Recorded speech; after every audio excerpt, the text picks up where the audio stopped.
and welcome to Rossi Audio again. Um, Today's topic is kind of touchy. Um, for once, I'm going to defend the sellers of vintage audio, and in special light, I will put the thrift stores. Um, I'm a member of a lot of hi-fi groups and audio groups on Facebook, and this is a topic that comes up time after time where people wimp and whine and complain about the prices. Well, I'll give you one example. It was very recent. It was today, in fact. It was a pair of JBL speakers for sale at Goodwill, of all places, for $99 for a pair.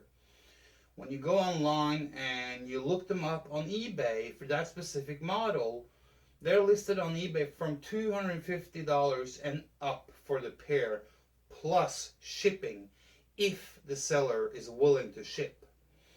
And on those speakers, you're probably looking at somewhere between $75 and $150 in shipping cost, depending on where you live and how far away you are from the seller.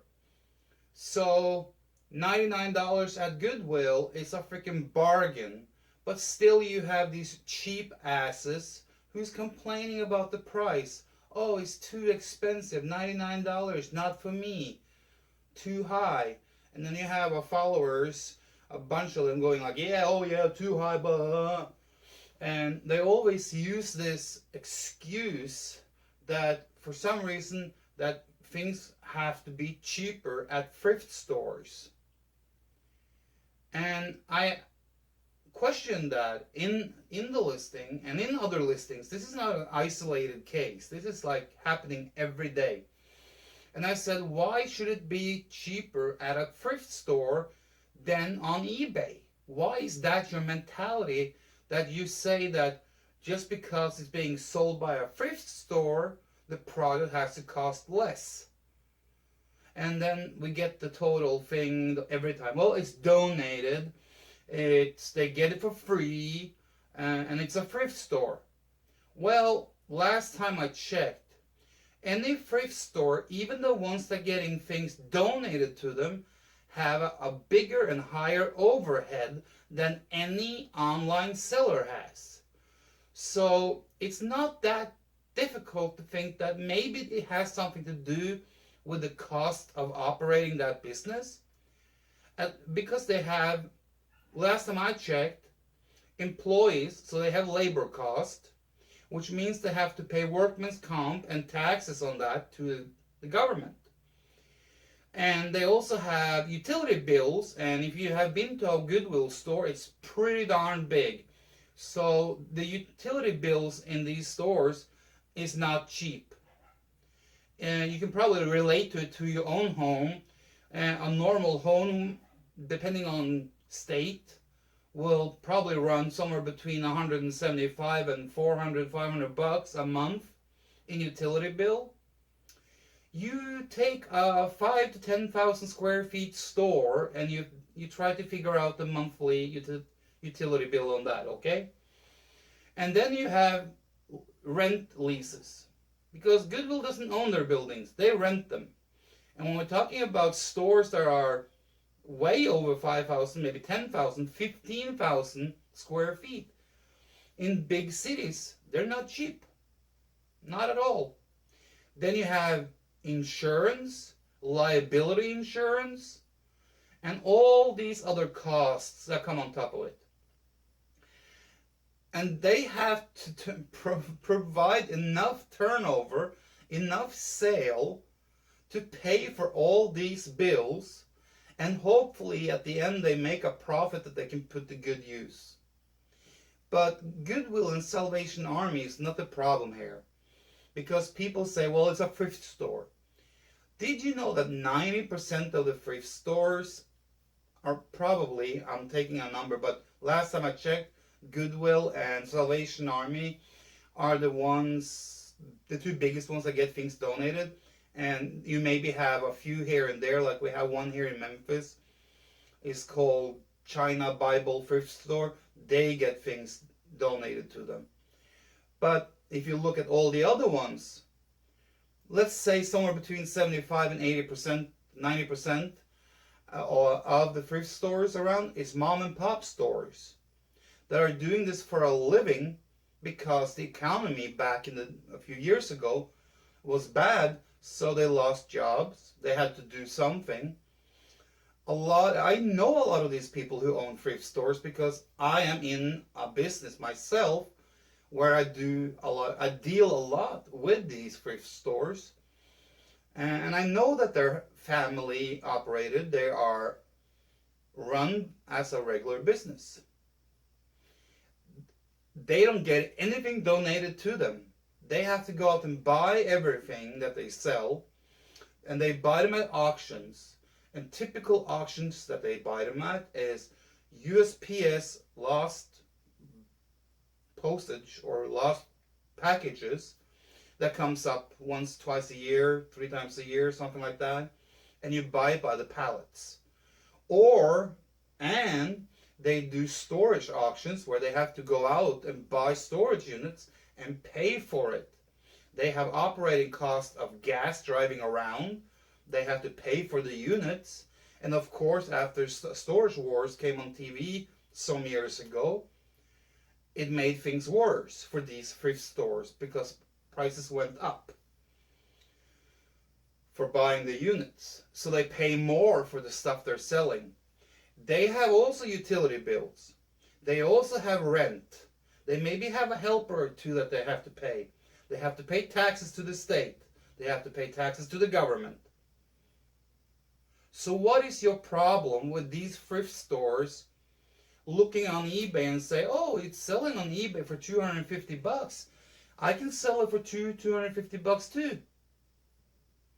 So why are you dissing and complaining and knocking these thrift stores down when then they have a higher cost of acquiring the product than some dude on eBay who sits at home and goes to yard sales and pick them up cheap?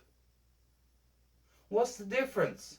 There is no difference. It's a seller and there's a buyer and there's a market. And the market is setting the price. It doesn't matter if it's sold at a thrift store. It doesn't matter if it's sold at a pawn store. It doesn't matter if it's sold online by a private dude or sold online by a thrift store. And you guys who are complaining about the thrift stores having too high prices, did you really check where this comes from when you buy it online? Because a lot of the sellers online that sell it to you for that $250 also have a thrift store. Did you know that? No, you didn't. Because a lot of you guys only can think as long as your nose is. And you're so clouded in your head that I am astonished that you even can manage to get through a day. Because you see, the attitude you have towards sellers of vintage audio and audio in general, especially when it comes to secondhand and thrift stores, is plain freaking stupid. It is. If that's your mentality towards these thrift stores, that they should be cheaper just because they are a thrift store, then I say you are way off and you have no root in reality. Because reality is, like I said, you have a seller, you have a buyer, and you have the market. It's what the buyer and the seller is willing to agree on as a price that matters. And if the market has more buyers than sellers, the prices are going to go up. If you have more sellers than buyers, the prices are going to go down. So you see, it's not the thrift stores that's the problem. It's the cheap asses like you guys out there who is complaining about the prices at these stores. A lot of people don't have a problem. I want to say the majority of people don't have a problem with thrift stores selling stuff. Okay, I'm going to also admit that, yes, sometimes greed takes over at these Goodwill and Salvation Army and other stores, and they charge way too much. But so does the sellers on eBay. Every seller, we come across sellers that are so greedy and so out of touch with reality, it is stupid. And I see ads online on eBay all the time that makes me laugh of the price they're asking. And I can go to thrift store and laugh of the prices they're asking because I know that that price is way over what the market is willing to pay for it. But don't take every deal that is out there and smudge it down into the ground. Because when you see a great deal at a thrift store, like the speakers today, $99 for a pair. It's a great bargain. It's a great price. Someone can snatch them up, turn around and put them on eBay and make $150 in maybe a week. So that's a great price. It's a great deal for a buyer. But then someone has the nerve to say that $99 is way too much because it's being sold by a thrift store. But it's not it's not too much when it's sold on eBay for $250. Can you see the logic here? No, I didn't expect so. So you see, some of you guys out there are just cheap asses who wants everything for less. You want everything almost for free. And that's probably why you're sitting there with a shitty, stinky sound system, and you are jealous of everyone else that has something that is better than you. And probably 99% of the people out there in these groups have a better system and a better setup than you. If you're gonna, well, I haven't done the math on this, but I'm gonna do a guessing here. If a group has 20,000 members, I want to say about 10 to 15% are cheap asses and have no clue about selling and buying equipment and what is a good price. All they say is, all they see and all they say is, oh, I see this for sale at Goodwill or a thrift store. My local thrift store has this for sale. Or I went to a pawn shop and they had this for sale and it's too expensive. I don't want to pay that. You know. Okay. You know what? We get it. You're a cheap ass. You don't have to complain and sit and cry about it on the internet, okay? It is what it is.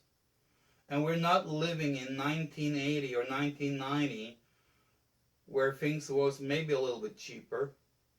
But with inflation, it really wasn't. So you know what?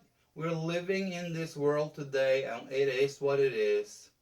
And no one is forcing you to buy it.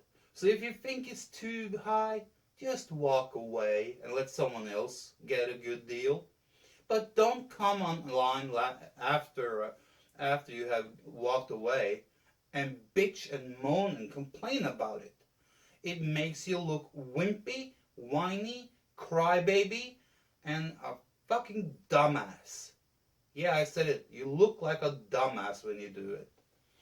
That was my rant for today. So next time you go to a thrift store and you see something that you think is too high priced, I suggest you take your smartphone out and you check eBay and see what it sells for. It's probably higher.